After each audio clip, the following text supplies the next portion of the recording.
Hello and happy first full month of spring, my friends. Things around Chicago are getting greener in a lot of different ways.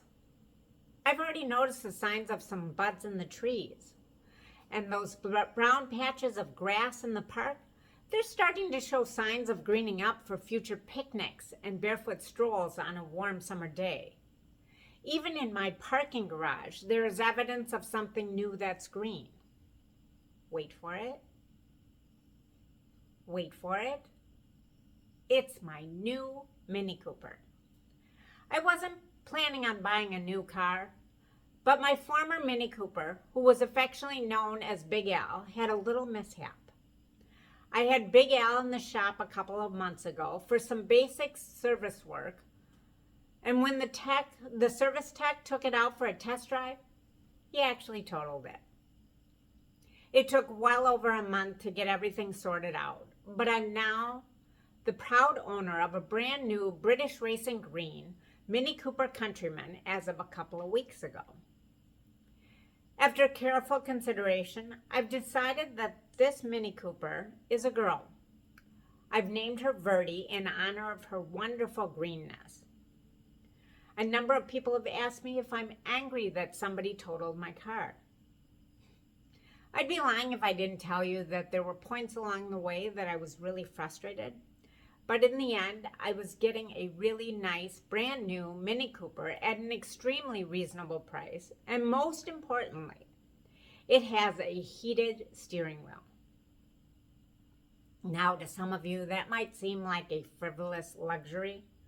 But I have a little something called Raynaud's disease, which causes my fingers and toes to be susceptible to feeling numb, even when it's not that cold outside. So when it is cold outside, my hands don't warm up pretty much ever. Having a heated steering wheel makes things so much better, and I'm so grateful that I do have the benefit of a safer new car as well. And that it all is now way behind me. I think one of the reasons that I wasn't more upset about my car being totaled is because, as a general rule, I've been working really hard on showing up with more compassion in my life in all situations.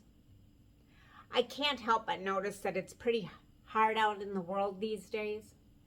Nearly everybody I know is experiencing levels of stress that is beyond their normal levels. As I said last month in this video blog, people seek to be very quick to dive into conflict. By showing up with the default setting of compassion, I feel like I do a better job of understanding that every single person I interact with is probably struggling with something right now. As with most things in life, compassion starts with self. I find that I'm much more capable of showing up in a compassionate way for others when I'm practicing a healthy level of self-compassion. For years, I've spoken and written about how challenging the seasonal change from winter to spring is for me. There are days when I literally have to sleep 15 hours a day. And in the past, I would have beaten myself up and tried to fight through it. These days, I just give myself a little bit more compassion and accept that this is the way it's going to be for a few weeks or even a month. When I practice more self-compassion, my life is way less stressful. Another thing I notice, that when I show up in my life with more compassion in general, I tend to attract in more people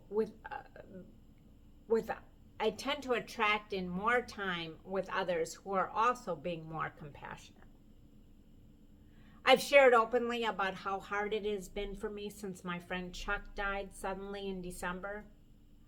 Fortunately, I've been able to rely on some of my inner circle friends who know this part of me and have continued to show up in amazing ways over the last few months since Chuck passed away. I truly believe that like attracts like, so when I'm out in the world focusing on being more compassionate, I tend to interact with other people who are doing the same. Not always, mind you, but most of the time. On a global level, I wholeheartedly believe that if everybody could show up in a way where they had more empathy for another person's struggles, that this world would absolutely be a much better place. Regardless of what somebody else's belief systems are, to me, it doesn't mean that we can't all be more compassionate to other humans in general. I'm making a point to lead by example when it comes to that, and that is most definitely a really good growth area for me. Have you ever heard the phrase green with envy? From what I understand, the phrase originates from the pen of none other than William Shakespeare himself, who wrote the line in the play Othello. Beware, my lord, of jealousy. It is the green-eyed monster which doth mock the meat it feeds on. Since green is also the color associated with the heart chakra, I'm going to rewrite the words of Shakespeare and say that this spring I am green with compassion, with the hopes that I can continue to do my small part in making the world a better place, a little bit at a time.